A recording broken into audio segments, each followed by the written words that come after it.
Guys, Crewman here, and this is the Arc B580 that somehow can't be found. I got lucky. I picked this up at my local micro center. I reserved it in the morning. There were 3 left, and I was like, well, maybe I should just reserve it. Came in, I figured I could try to get a founder's model or something better. They literally only had 10 in stock, and I was lucky enough to grab one. So, I took it home, got done work, popped it on my test bench, and I played probably like 4 or 5 hours worth of games on it overall. I tested 6 different games, and I'll talk about it. So in this video, I basically just want to give you my first impressions. This isn't a review. There's not going to be like official benchmarks. It's going to be more of just a talking head video where I talk about the system I used, my experiences with this thing so far, and just my first impression. So right now, I just want to show you the card. It is the ASRock 580 Steel Legend, and it's got a decent feel. The only thing that I don't like is it has the PCIe connectors buried really deep into the card. You can see right down here. Reminiscent of how Zotac did it with their 30 series, which was a pain in the butt to plug in and take out. Doesn't feel premium, but it doesn't look crappy. This thing costs $280, so it's really not that bad. So how does it perform? Well, stay tuned. I'm going to put it through its paces right now. Here you can see it set up on my test bench. It's a solid build. A white GPU is cool. The LEDs, I mean, they're solid. I wonder if you can change the colors on your own. I haven't really messed with it, but I just wanted to show it to you. The 3-fan model is, your standard 2-slot GPU design. I don't really have any problems with it. That's really it. It's cool. It's unremarkable. And I honestly feel like unremarkable is probably a good thing when it comes to Intel. The bench it's running on, just to give you an idea, is my standard 1440p test bench. It has 32 gigs of 3600 CL16 RAM. DDR4, of course, because it's a 5800X3D. X570 motherboard, 850 watt Corsair power supply on a open benchable bench, and I'm using a Gen 3 M.2 for all the games. So let's get to the game testing. Okay, so now that I gave you a quick look at the card and a quick look at my test bench with the card running, let me explain to you my testing methodology. Now remember, this isn't an in-depth review. This is just a first glance. I didn't really run benchmarks so much as I actually just wanted to game on it. I know a lot of reviewers run benchmarks, and I'm not accusing anybody of not playing games on them. I just know how hard it is to review a graphics card. So I kind of wanted to give you guys just like a first look of, hey, this is me playing the game, and this is what you can expect. You won't see any benchmarks or anything in this. Again, that will be in a more comprehensive review that I will post later, probably next week, I guess, at this point. I kind of have a lot going on getting ready for CES and in my personal life, so I'll get to it as soon as possible. Now, I do want to say that if you guys have followed my channel, you already know this, but if you're new to the channel, welcome, and I hope you stick around. But I do want to explain to you my testing methodology. Now, I prefer to play with upscaling off whenever possible. I believe native resolution is better, and I also prefer to run max settings wherever possible, and I would rather have it look pretty and have a lower FPS count, especially in single-player titles. That said, I totally understand that at $280, this card is well within the budget space, and that XeSS will most likely be needed on some titles, especially when I'm playing multiplayer. So when I have to switch over to that, I will let you know that I do it. Alright, so the first game I played was Horizon Forbidden West. I played it on 1440p with max settings and XeSS off.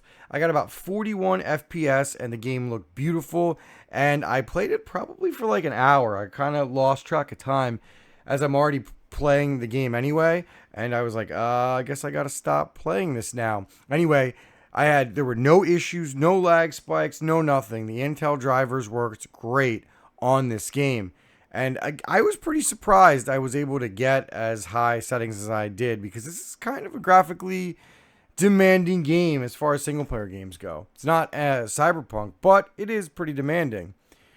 All right, so then next I went over to the multiplayer front and I played some COD. Now I don't own the latest Call of Duty because I refuse to pay $75 every year for a crappy reskin. It just keeps getting worse in my opinion.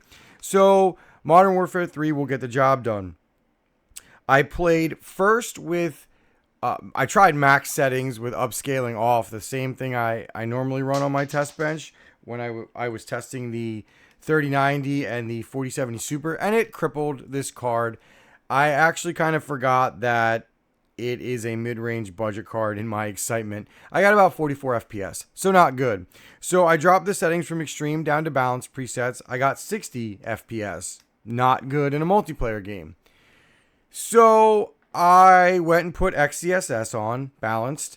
I did top performance, so the highest one that would favor graphics over performance. And I got about 75 FPS. Better. And kind of playable. Like if this was a RX 580 or something like that, I'd be fine with that. But this is not. This is a $280 GPU. So I expect it to have some play in 1440p. So I upped the XCSS to highest performance instead of highest quality. We got about 85 to 100-ish, 110 FPS depending on the action. The lows were like 85. The highs were like 110. One thing while I'm talking about this, I did not have MSI Afterburner up because I was afraid that it would mess with the Intel drivers, and I wanted to give the Intel drivers as fair of a shake as possible. So none of my screen grabs would have had that anyway. But I did notice that I didn't get any lag, which was nice.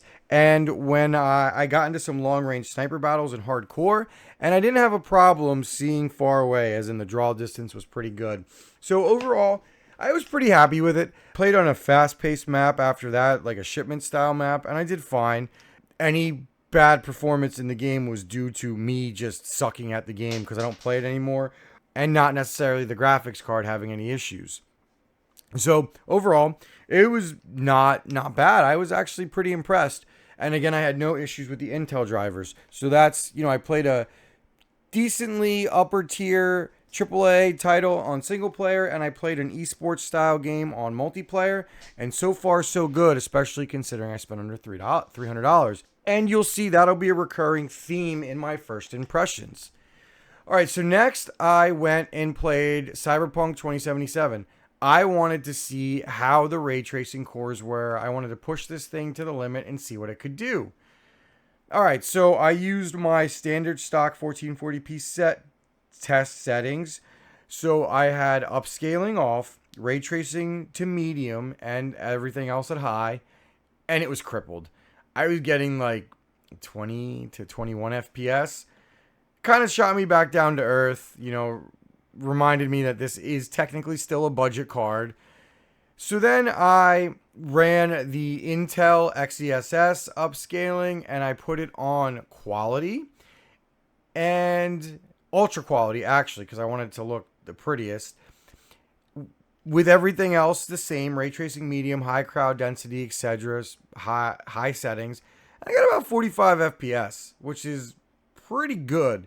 And if you followed my channel at all, you'll know that that is basically the FPS that I play my 4090 on in 4K native.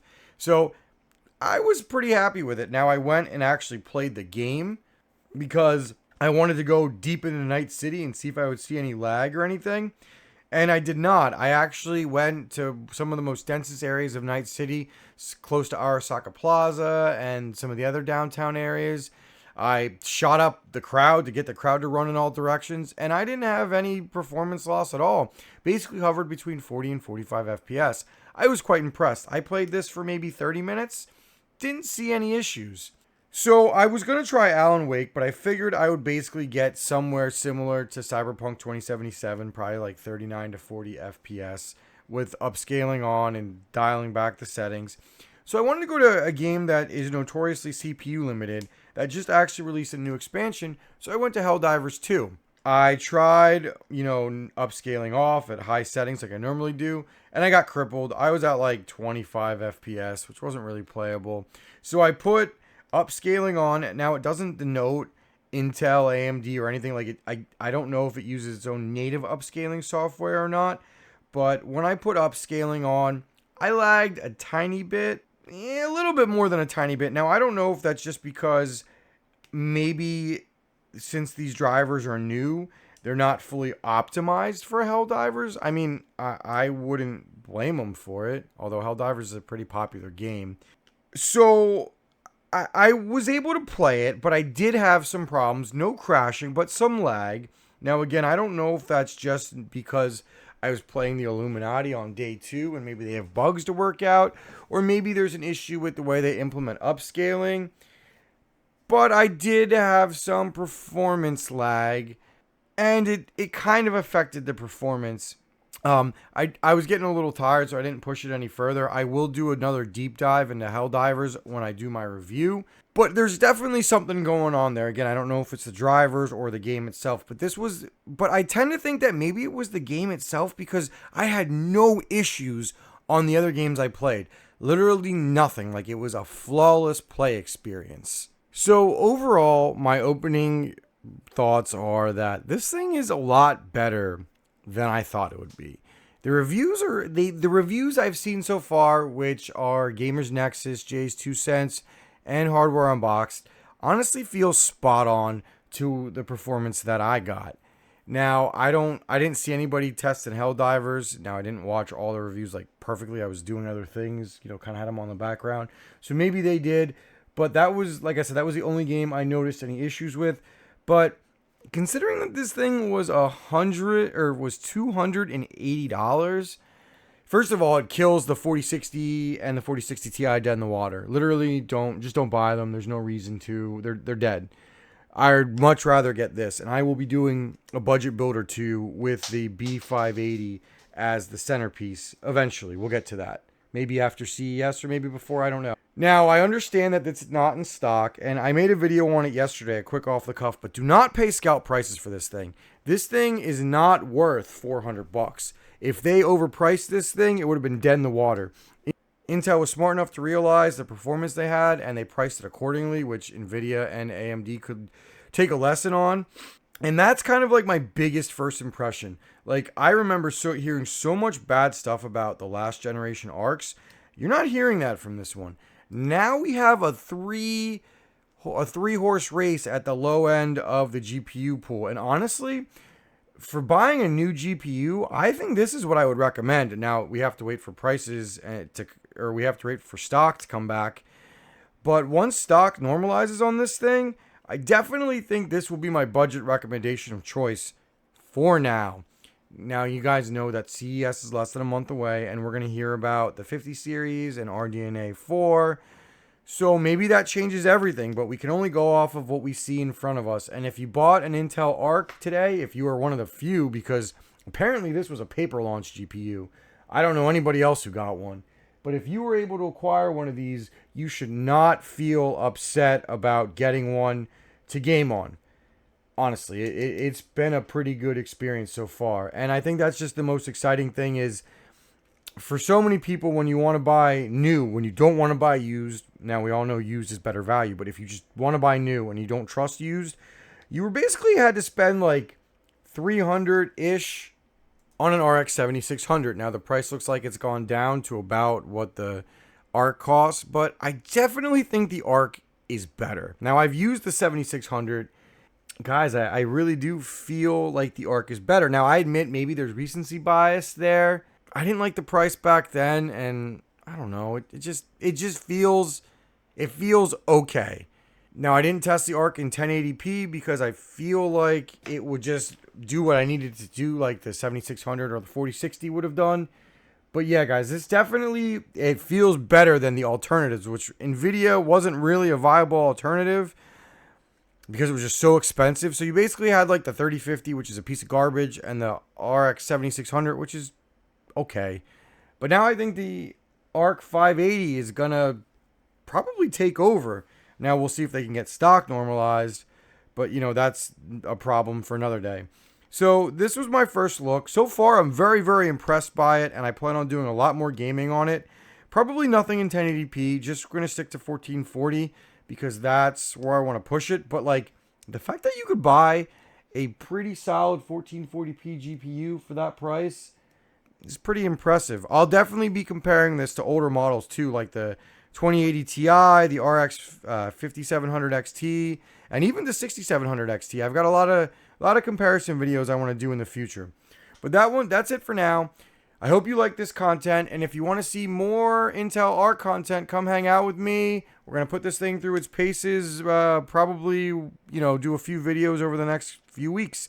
And if you have any questions or comments, please let me know down below. Thank you guys for watching. I look forward to seeing you on the next one. Peace out.